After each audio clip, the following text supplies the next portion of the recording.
Daily. Taste the Daily. குறைந்த விலை நிறைந்த தரம் தங்கள் தேவைகள் அனைத்தும் ஒரே இடத்தில் ஜெயச்சந்திரன். இஸ்ரேல்காரனுக்கு அவன் கடவுளை தவிர வேற யாருமே கடவுள் கிடையாது. கடவுள் நேரடியாக பெற்ற குழந்தைகள் தான் யூதர்கள் அப்படின்னு யார் சொன்னா அப்படின்னு கேட்டிங்கன்னா அவனே சொல்கிறான். சொல்லிட்டு இந்த மாதிரி இருக்குது. இப்போ மித்தவன் எல்லாமே வேஸ்ட், அவெல்லாம் வாழவே தகுதி இல்லை. எல்லா இஸ்லாமிய நாடுகளுக்குமே இஸ்ரேலை பிடிக்காது தான். அமெரிக்காவுக்கு பயந்து இஸ்ரேலுக்கு மரியாதை கொடுக்குறவன் ஒரு குரூப் இருக்கான். அமெரிக்கா மட்டும் வெளியில் எடுத்துட்டிங்கன்னா இஸ்ரேல் அதோட சாவடி அடிச்சுருவாங்க, காலி பண்ணிடுவாங்க ஓவர் தி நைட்டில்.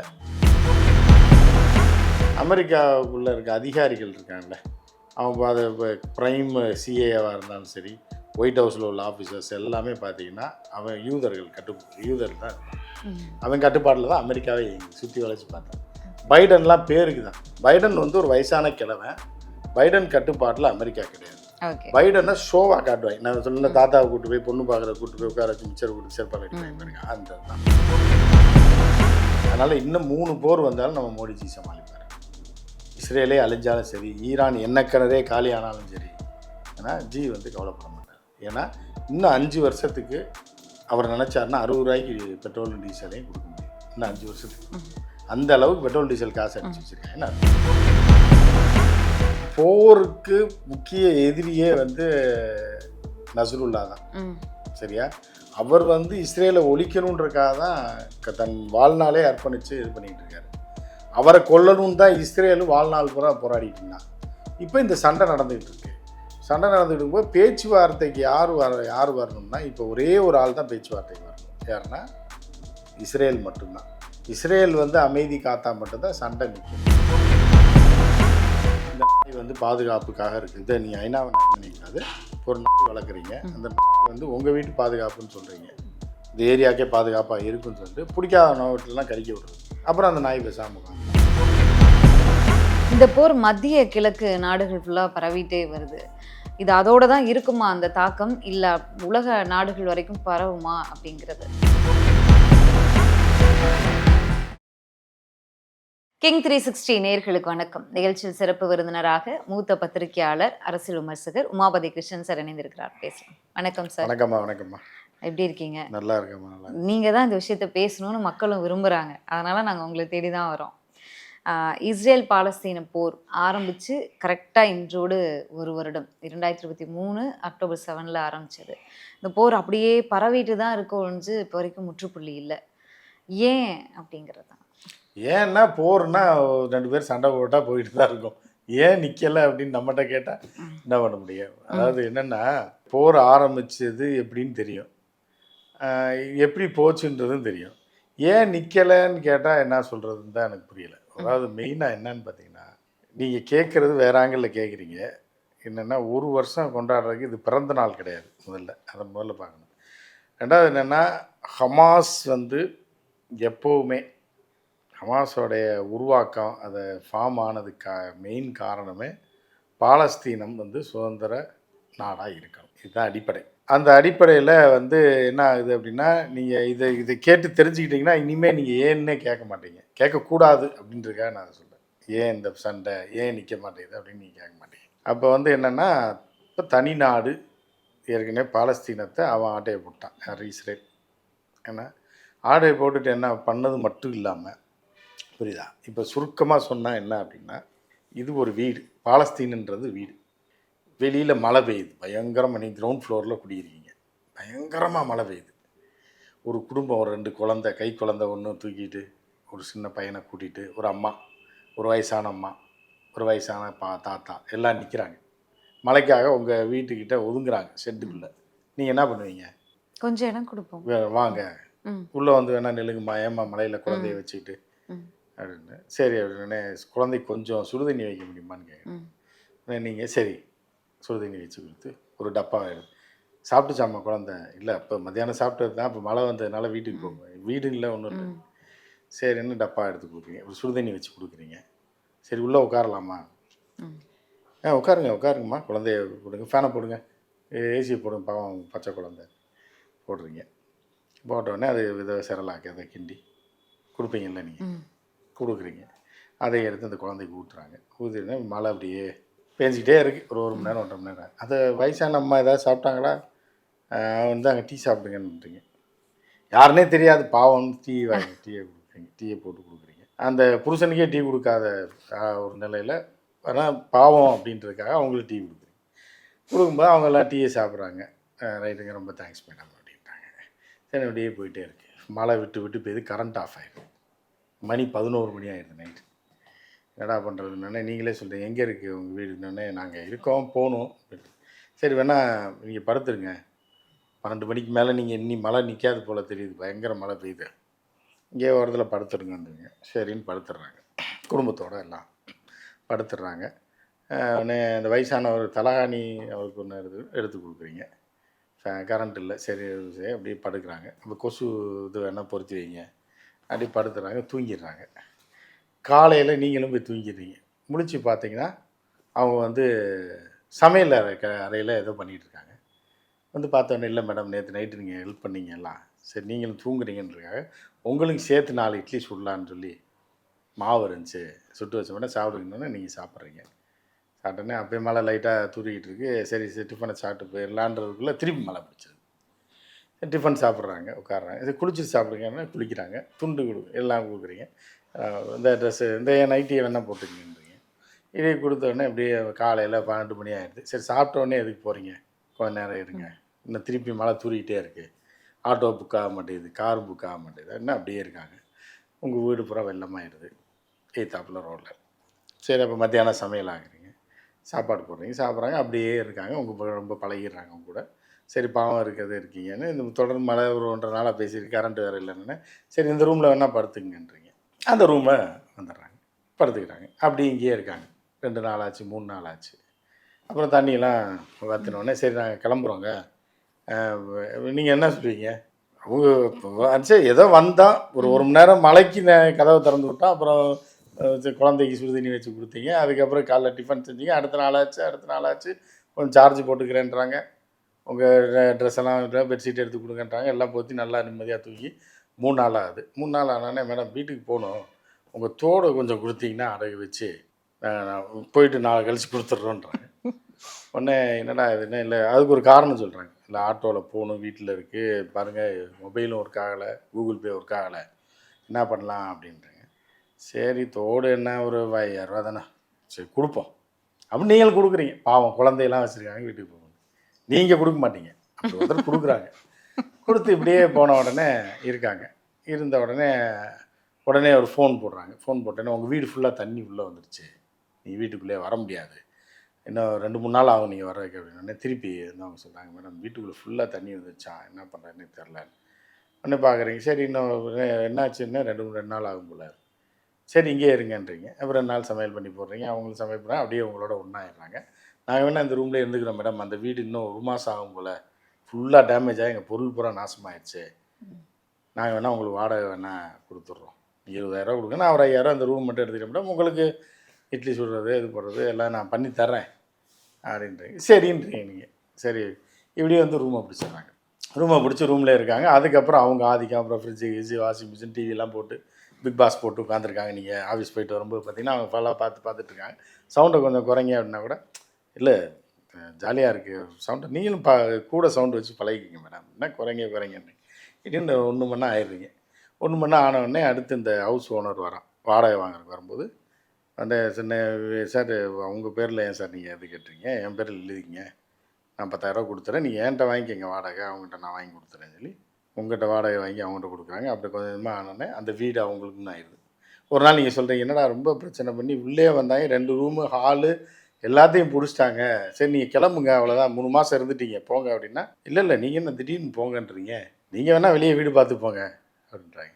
என்னடா என் வீட்டில் வந்துட்டு, உங்கள் வீடு இல்லை மேடம், நான் வீட்டுக்கார்ட்ட பேசிட்டேன், வாடகை இப்போ நீங்கள் என்கிட்ட தானே கொடுத்துருக்கீங்க, நான் தானே கொடுத்துட்ருக்கேன், அவர் எனக்கு க்ளோஸ் ஆகிட்டாருன்னு சொல்லி டையை போட்டு கடைசியில் உங்களை துரத்தி விட்டுறாங்க. பாத்திரம் பண்ணுற வேணால் வெளியில் கொண்டு வந்து வேணால் வைக்கிறோம், நீங்கள் அப்படியே மெதுவாக போய் வேறு வீடு பார்த்துங்க அப்படின்னு நீங்கள் ஒரு நாள் நிராதரம் இருங்க. பார்த்தா வெயில் காலம் வந்துடுது, வெயில் அடித்து கொள்ளுது. மழை காலத்தில் அவங்கள உள்ளே விட்டீங்க, வெயில் காலத்தில் நீங்கள் வெளியில் பஞ்சப்பராரையாக அப்படி போகிற மாதிரியான ஒரு நிலைமைக்கு வந்துட்டேன். இதுதான் வந்து பாலஸ்தீனத்தில் நடந்த விஷயம். பாலஸ்தீனை வந்து பாவப்பட்ட இஸ்ரேலியர்கள், யூதர்கள் எங்கெங்கேயோ ஊர் நாடாக அடிபட்டு செருப்படிப்பட்டு வர்றான், இவனுக்கு இடம் கொடுப்போன்னு கொடுத்தாங்க. கொடுத்தா பாலஸ்தீனத்தையும் அவன் பிடிச்சிட்டான். பிடிச்சிட்டு இவனை துரத்தி விடுறான். துரத்தி விடும்போது இவன் கடுப்பாகுது. நீங்கள் என்ன பண்ணுவீங்க? மண்ணை வாரி தூத்துவீங்க. என் வீட்டில் வந்துட்டு நான் அந்த பிள்ளைக்கு சுடுதண்ணி வச்சு கொடுத்தேன், பால் வச்சு கொடுத்தேன், கடைசியில் வீட்டையே பிடிக்கிட்டே ஆடினா அதுக்கு மேலே உங்களால் ஒன்றும் செய்ய முடியாது.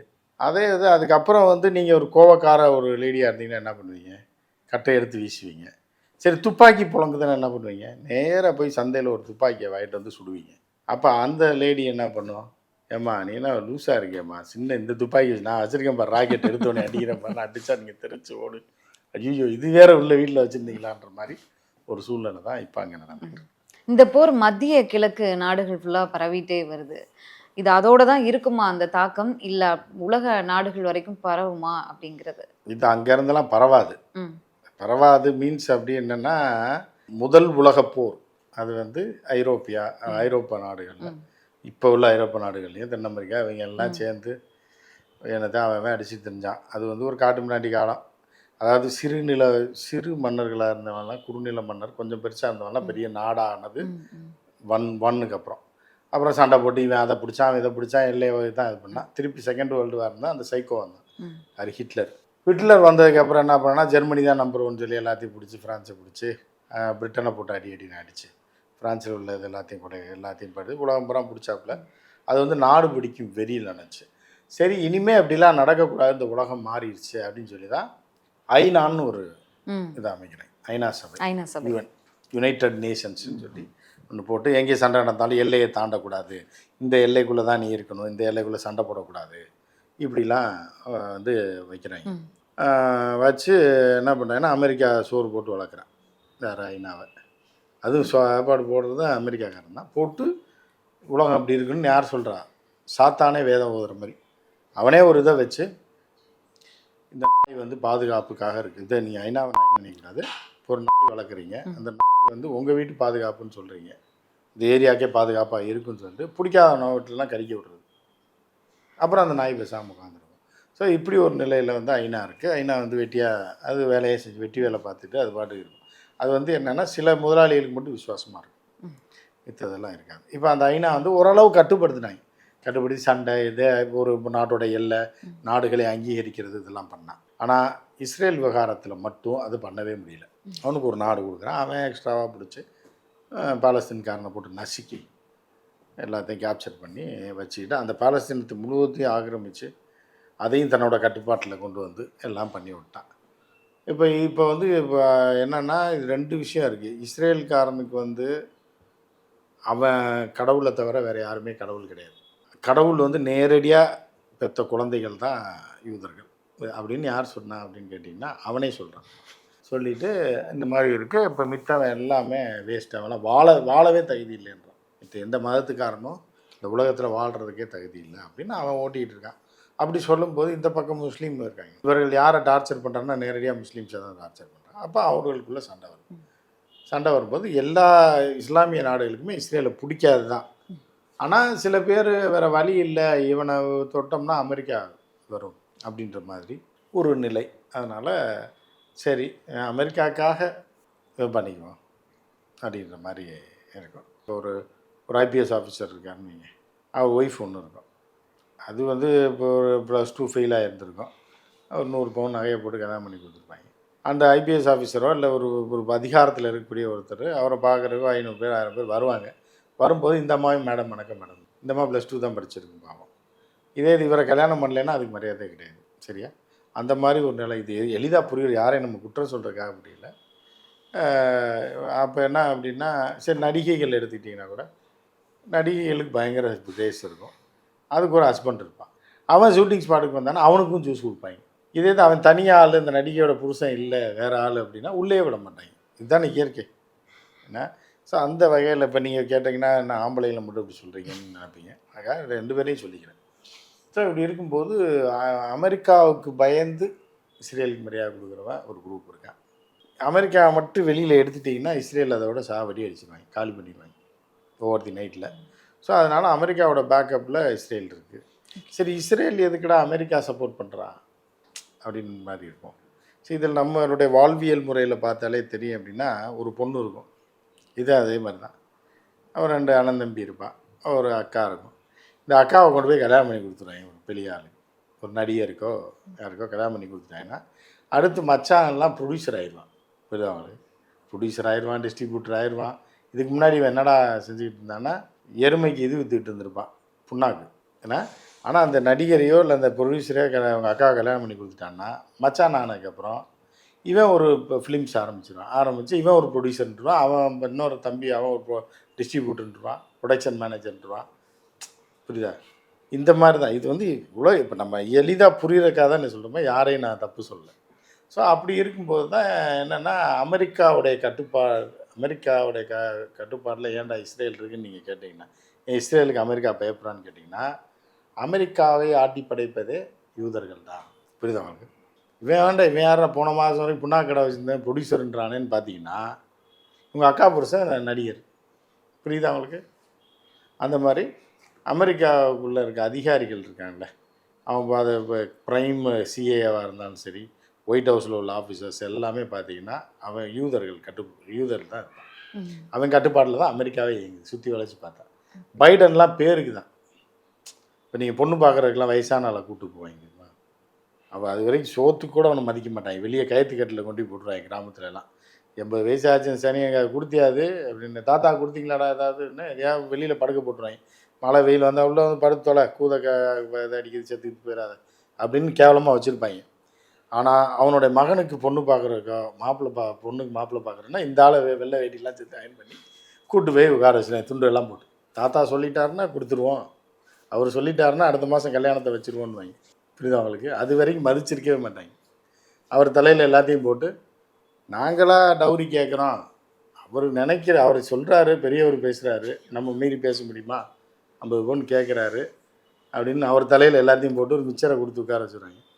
திருப்பி வீட்டுக்கு வந்தோன்னே சட்டையிட்டெல்லாம் கழட்டி வையான்னு சொல்லி போய் திருப்பி இப்போ கயத்துக்கட்டில் படு, இந்த கஞ்சியை குடிச்சிட்டு போய் படு அப்படின்றாங்க.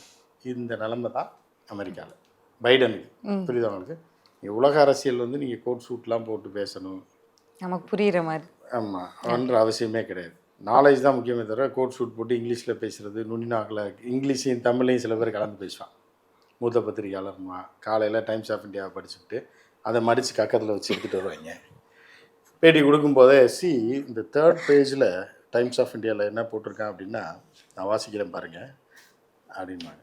அப்படி சொல்லும்போது என்ன ஆகுன்னா, அந்த பேப்பரை நானே 5 ரூபா கொடுத்து படிச்சிருவேனே, நீ எதுக்கு அதை படித்து சொல்கிறதுக்கு நீ ஒரு ஆளா அப்படின்னு ஒரு கேள்வி சில பேர், நான் எல்லாரையும் சொல்லலை. ஸோ அதெல்லாம் கிடையாதுன்றது தான் நான் சொல்லுவேன். நம்ம வந்து என்னோடய ஃபஸ்ட் லைன் சேனல் ஆரம்பித்தது காரணமே என்ன அப்படின்னா, எளிய மக்களுக்கு இட்லி சுடுற ஆயா பார்த்துச்சுன்னா கூட அமெரிக்காவை பற்றி, ஒயிட் ஹவுஸை பற்றி அதுக்கு தெரிஞ்சுக்கணும், இதுதானடா அப்படின்ற மாதிரி. அது ஒரு பெரிய வித்தையே கிடையாது. சும்மா இவங்க பில்லை போட்டுக்கிட்டு ஒரு தாடி வச்சுக்குவாங்க, ஃபுல்லாக புக் ஷெல்ஃபாக இருக்கும், அதை என்றைக்குமே திறந்தே பார்த்துருக்க மாட்டேன். அந்த புக்கு பேக் ட்ராப்பில் வச்சுக்கிட்டு ஒரு பேட்டி கொடுப்பாங்க. அப்புறம் இங்கிலீஷ் பாதி தமிழ் பாதியில் அப்படியே கலந்து. யூஎஸில் வந்து நீங்கள் ஜப்பான் வந்து இப்போ ஒக்கஹாமாவில் வந்து நீங்கள் இருக்கிறத பற்றி நீங்கள் 1947 மார்ச் 3 நினைக்கிறேன், அன்னைக்கு நடந்த சம்பவத்தை நீங்கள் இதையும் கலந்து பேசக்கூடாதுன்னு பேசினா பார்க்குறவனுக்கும் புரியாது. அது என்னன்னா, நான் அறிவாளின்னு நான் காட்டிக்கிறக்காக ஒரு பேட்டி கொடுக்குறதுக்கு நான் தயாராக இல்லை. சரி சார், புரியுதா? ஸோ இதுதான்மா, புரிஞ்சுல உங்களுக்கு? பைடனை பற்றி கேட்டீங்க. பைடன் வந்து ஒரு வயசான கிழவன். பைடன் கட்டுப்பாட்டில் அமெரிக்கா கிடையாது. பைடனை ஷோவாக காட்டுவாங்க. நான் சொன்ன தாத்தாவை கூட்டு போய் பொண்ணு பார்க்குற கூட்டு போய் உட்கார வச்சு மிச்சர் கொடுத்து செருப்பால் அடிப்பாங்க பாருங்க, அந்த தான். ஓகே, யூதர்களின் கட்டுப்பாட்டில் தான் அமெரிக்காவே இருக்குது அப்படிங்கிறதா. ஓகே, இப்போது இந்த மத்திய கிழக்கு நாடுகள் போர் சீற்றத்தால் முழுக்க அவங்க வந்து பொருளாதார ரீதியாகவும் சரி, இயல்பு வாழ்க்கையை முற்றிலும் பாதிக்கப்பட்டிருக்கு. இது உலக நாடுகளுக்கு பொருளாதார ரீதியாக எந்த அளவுக்கு பாதிப்பை கொடுத்து நம்ம முன்னாடி பேசியிருந்தோம். ஆமாம், இயல்பு நிலையெல்லாம் பாதிக்கல இன்னும், அது இன்னும் அடுத்த கட்டம் இருக்கு. பல மக்கள் அங்கே வீடு வாழ்வாதாரம் இழந்திருக்காங்க. அதை தான் நான் சொன்னேன். இப்போ பெட்ரோல் டீசலை தவிர வேற என்னென்ன பாதிப்புகள் இந்தியாவிற்கு ஏற்படும் அப்படிங்கிறது கத்திரிக்காய் விளைச்சல்ல கூட பாதிப்பு ஏற்படும். யாரும் நீங்கள் அசால்ட்டாக கேட்டீங்க. பெட்ரோல் டீசல் இல்லைன்னா குட்டி யானை ஓடாது, குட்டி யானை ரேட்டு ஜாஸ்தி ஆயிடும். 1000 ரூபா வாடகை. இவன் 10 ரூபா பெட்ரோலுக்கு ஏற்றுறான்னா அவன் 100 ரூபா ஏற்றுவான். புரியுதா? ஆட்டோவில் நீங்கள் போனீங்கன்னா தெரியும். என்ன மேடம் பெட்ரோல் விலை என்ன விற்கிது தெரியுமா? ஐயோ போன வாரம் 100 ரூபா விற்று, ஏன் இந்த கேள்வி 102 ரூபா தான் விற்கிதுன்னா அவன் 25 ரூபாய் கூட கேட்பான். பிரைம் மினிஸ்டர் மோடி வந்து சொல்லியிருக்காரு, ஒரு 2 days முன்னாடி சொல்லியிருக்காரு, இந்த போர் சீற்றத்தால் எந்த வகையிலையும் வந்து பொருளாதார ரீதியாக நம்ம பாதிக்கப்படலை, பெட்ரோல் டீசல் விலையிலேருந்து எதுவுமே வந்து உயர்த்தப்படலை அப்படிங்கிறத அவர் மென்ஷன் பண்ணி பேசிட்டார் ஒரு பண்றாருல்ல. இடத்துல. ஸோ அதனால நான் இந்த கேள்வி அதை தான் சொல்கிறேன். என்ன அப்படின்னா ஏற்கனவே கொள்ளையடிச்சு வச்சுருக்காங்கன்னு அர்த்தம். புரியுதா உங்களுக்கு? இப்போ நீங்கள் வந்து இந்த வெளியில் மழை பெஞ்சு வெயில் அடிச்சு அதை பற்றி எனக்கு கவலையே இல்லை அப்படின்றீங்கன்னா உங்கள் வீட்டில் யூபிஎஸ் இருக்குது, சோலார் பவர் இருக்குது, ஏன்னா வீட்டில் லஞ்சம் வாங்கி ஏகப்பட்ட காசை வீட்டில் வச்சுருக்கீங்க, அரிசி மூட்டை 2 இருக்குது, காய்கறி எல்லாம் இருக்குன்னப்போ நீங்கள் ஏன் கவலைப்படுறீங்க மழையை பற்றியோ வெயிலை பற்றியோ? அப்போ ஏற்கனவே நம்ம காசு பூரா அடித்து வச்சுருக்காங்க. 60 ரூபாய்க்கு விற்க வேண்டிய டீசலை 10 வருஷமாக 100 ரூபாய்க்கு விற்றுருக்காங்க. அப்போ எவ்வளோ லாபம் பார்த்து வச்சுருப்பாங்க பாருங்க.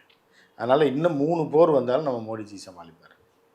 இஸ்ரேலே அழிஞ்சாலும் சரி, ஈரான் எண்ணக்கிணறே காலி ஆனாலும் சரி, ஆனால் ஜி வந்து கவலைப்பட மாட்டார். ஏன்னா இன்னும் 5 வருஷத்துக்கு அவர் நினச்சாருன்னா 60 ரூபாய்க்கு பெட்ரோல் டீசலையும் கொடுக்க முடியும். இன்னும் 5 வருஷத்துக்கு அந்த அளவுக்கு பெட்ரோல் டீசல் காசு அடிச்சு வச்சுருக்காங்கன்னு அர்த்தம். போர் நிறுத்தத்துக்கு தயார் அப்படின்னு பேசக்கூடிய தலைவர்களை இல்லை இராணுவ படை தளபதிகளை இஸ்ரேல் வந்து டார்கெட் பண்ணுறாங்க அப்படிங்கிற ஒரு குற்றச்சாட்டு, அது எந்த அளவுக்கு உண்மை சார்? இல்லை, போர் நிறுத்தத்துக்கு யாரும் தடை பண்ணுறாங்க? இல்ல தயார், பேச்சுவார்த்தைக்கு தயார் யார் அப்படின்னு சொல்றா சொல்லக்கூடியவங்கள ஹசன் நஸ்ருல்லால இருந்து அந்த ராணுவ படை தளபதியில இருந்து எல்லாருமே பேச்சுவார்த்தைக்கு தயார்னு சொன்னாங்க. எப்போ சொன்னாங்க? அறிவிச்சிருந்தாங்க சார். இல்லம்மா, செய்தித்தாள்ல எல்லாம் படிச்சேன் சார். படிச்சிருக்கீங்கம்மா. அதாவது என்னன்னா, போருக்கு முக்கிய எதிரியே வந்து நஸ்ருல்லா தான். சரியா? அவர் வந்து இஸ்ரேலை ஒழிக்கணுன்றக்காக தான் தன் வாழ்நாளே அர்ப்பணித்து இது பண்ணிகிட்டு இருக்காரு. அவரை கொல்லணும்னு தான் இஸ்ரேலு வாழ்நாள் பூரா போராடிட்டு இருந்தான். இப்போ இந்த சண்டை நடந்துகிட்டு இருக்கு. சண்டை நடந்துகிட்டு இருக்கும்போது பேச்சுவார்த்தைக்கு யார் வரணும்னா, இப்போ ஒரே ஒரு ஆள் தான் பேச்சுவார்த்தைக்கு வரணும். யாருன்னா இஸ்ரேல் மட்டும்தான். இஸ்ரேல் வந்து அமைதி காத்தா மட்டும்தான் சண்டை நிற்கும். மித்தவங்க யார் பேச்சுவார்த்தைக்கு அழைச்சாலும் எந்த பிரச்சனையும் கிடையாது. புரியுதா உங்களுக்கு?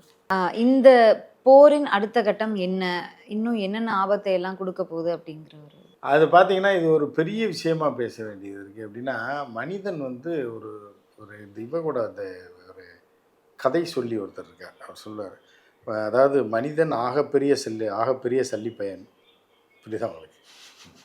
அதனால் இந்த போர் வந்து இன்னைக்கு நேற்று இல்லை, காட்டு மிராண்டி காலத்துலேருந்து ஒருத்தன் கட்டை எடுத்து அடிக்கிறதும் இது பண்ணுறதும் இப்படி தான் இருந்தாங்க. திருந்தி வந்து ஒரு வளர்ந்த சமூகமாக அப்படியே வந்த காலத்துலேயும் இப்போ இஸ்ரேல் போன்ற காட்டு மிராண்டிகள் இருக்கான். நாடு பிடிக்கணுன்றக்காக, இடத்த கேப்சர் பண்ணணுன்றக்காகவும் அவனுக்கு என்ன கொல்லைன்னு தெரில. நல்ல அறிவுள்ள மக்கள் இருக்கான், நல்ல வளமான பூமி இருக்குது, டெக்னாலஜியில் முன்னணியில் இருக்கான், நல்லா சம்பாதிக்கிறான், அமெரிக்காவை ஆட்டையை போட்டு வச்சுருக்கான், ஃப்ரான்ஸை ஆட்டையை போட்டு வச்சுருக்கான், ஜெர்மனியில் அவங்களோட செல்வாக்கு இருக்குது, எல்லா இடத்துலையும் இருக்குது. இதுக்கு மேலே அவனுக்கு என்ன வேணும்னு சொல்லி இந்த சண்டையை போட்டு அவன் ஊர் மக்களையும் கொண்டு இப்போ இவர்கள் மீது தாக்குதல் நடத்தினா இவர்கள் இன்னும் வந்து அந்த இன்னும் போர், அதாவது போரில் சில விஷயங்கள் இருக்குது, அதாவது ஒரு நியாய தர்மமான விஷயங்களை வந்து இப்போ வரைக்கும் ஈரான் கடைபிடிச்சிருக்கு. என்ன கடைபிடிச்சிருக்குன்னா, அன்னைக்கு ஏவுன ராக்கெட்டை விமானத்தளத்தில் மட்டும் ஏவாமல் ஊருக்குள்ளே போட்டிருந்தா லட்சக்கணக்கான பேர் செத்து போயிருப்பான். அந்த பாலிஸ்டிக் மிசைலை தூக்கி ஒரு 4 இந்த சிட்டிக்குள்ளே அடிச்சு டெல்லவீவில் அடிச்சிருந்தான்னு வைங்களேன். டெல்லவீவ் பக்கத்தில் அடிக்கிறத டெல்லவீவ் சிட்டிக்குள்ளே அடிக்க முடியாது அவனால். அடிச்சிருந்தா ஆயிரக்கணக்கான மக்கள் அன்றைக்கி நைட்டே ஒரு 10,000 பேர் செத்துருப்பான். புரியுதா அவனுக்கு? அதையெல்லாம் செய்யாமல் ஏர்ஃபோர்ஸ் ஸ்டேஷன்லேயும் அவர்களுடைய இதுலேயும் அடிச்சிருக்கான், ஏர் பேஸில் அடிச்சிருக்கான். இந்த ராக்கெட்டை கொஞ்சம் தள்ளி அடிச்சிருந்தான்னா ஊருக்குள்ளே அடிச்சிருக்க முடியும். அந்த அளவுக்கு பண்ணலை. ஆனால் இஸ்ரேல் வந்து என்ன அப்படின்னா, இந்த ஹிஸ்புல்லாவை அழிக்கிறேன்னு சொல்லி லெபனானில் மக்கள் வாழக்கூடிய நெருக்கமாக வாழக்கூடிய இடத்துல பூரா குண்டை போட்டு ஆயிரக்கணக்கான மக்களை 2 நாளில் கொண்டிருக்கான். திருப்பி நேற்று நைட்டு ஹிஸ்புல்லா ராக்கெட் ஏவுனது கூட மக்கள் வசிக்கக்கூடிய பகுதியில் இல்லை. புரியுதா? அதில் வந்து என்னென்னா சிலோமின்னு ஒரு சின்ன சிட்டி, அதில் அடிச்சிருக்கான். அதுக்கப்புறம் வந்து கெப்டான்னு ஒரு இடம், அங்கே அடிச்சிருக்கேன். இங்கே எல்லாமே ஏர்பேஸ் இருக்கிற இடம், ஃப்ளைட்டு ரிப்பேர் பார்க்குற இடம். ஸோ இந்த மாதிரி இடத்துல தான் வந்து அடிச்சிருக்கான். ஸோ இது வந்து அடுத்த கட்டமாக இப்போ இஸ்ரேல் பதில் தாக்குதல் நாளைக்கோ நாளைக்கழிச்சோ இல்லை ஒரு வாரத்துலேயோ இல்லை 10 நாள்லேயோ நடத்தும். ஏன்னா இப்போ இஸ்ரேல் வீக் ஆகிருக்கு, அயன் டோம் வேலை செய்யலை, மரண அடி வாங்கியிருக்கான். நேற்று ஹிஸ்புல்லாட்ட நேற்று நைட்டு சரியடி அடி வாங்கியிருக்கான். திருப்பி வந்து அடிக்காமல் இருக்க மாட்டான். இப்போ அமெரிக்காவிலேருந்து அவனுக்கு ஆயுதங்கள் வரணும், வந்தால் தான் அடிப்பான். ஸோ அப்படி அடிக்கும்போது என்ன ஆகும் அப்படின்னு பார்த்தீங்கன்னா, திருப்பி பதில் தாக்குதல். அவன் வந்து அவனோட ஏர்பேஸில், ஈரானோட ஏர்பேஸ்லையோ இதுலேயோ அடித்தான்னா ஓகே. மக்கள் மேலேயோ எண்ணெய் கிணத்து மேலேயோ குண்டை போட்டான்னா திருப்பி தாக்குதல் உண்மையிலேயே மோசமாகும். அப்படி மோசமாகிற பட்சத்தில் என்ன ஆகும்னா கச்சா எண்ணெய் உற்பத்தி பாதிக்கப்பட்டுச்சுன்னா பெட்ரோல் டீசல் ஏறத்தான் செய்யும். இன்னி உங்களுக்கும் டீசல் பெட்ரோல் வந்து உங்கள் வண்டி பெட்ரோல் வண்டி தானே, 120 ரூபா 125 ரூபா ஆயிரும். அப்போ நீங்கள் என்ன பண்ணுவீங்க, கம்பெனியில் கூட காசு கேட்பீங்க. கம்பெனியில் கூட காசு கேட்கும்போது என்ன ஆகும், கம்பெனிக்கு லாஸ். முதல்ல உங்களுக்கு லாஸ், அடுத்து கம்பெனிக்கு லாஸ். அப்போ கம்பெனி என்ன பண்ணும், விளம்பரக்காரன்ட்ட கூட கேட்கும், அவனுக்கு லாஸ். இப்படியே தொடர்ச்சியாக செயினில் அப்படியே போயிட்டுருங்க. அது திருப்பி சுற்றி மக்களுக்கு தான் வரும், கத்திரிக்காயில் வந்து நிற்கும். ஸோ இப்படி வந்து உலகம் பூராமே கச்சா எண்ணெய் பேஸில் தான் ஓடிட்டு இருக்கிறதுனால இந்த பிரச்சனை நடந்ததுன்னா இது எல்லாமே கூட குறையாக வரும். பொருளாதாரத்தை தாண்டியும் மக்கள் உயிர் வந்து ரொம்ப முக்கியம். அமைதி திரும்பணும் அப்படிங்கிறதா நம்மளுடைய வேண்டுகோளாக இருக்குது. வேறு எதுவும் நம்மளால பண்ண முடியாது அப்படிங்கிற பட்சத்தில் மீண்டும் சந்திக்கலாம். நன்றி சார்.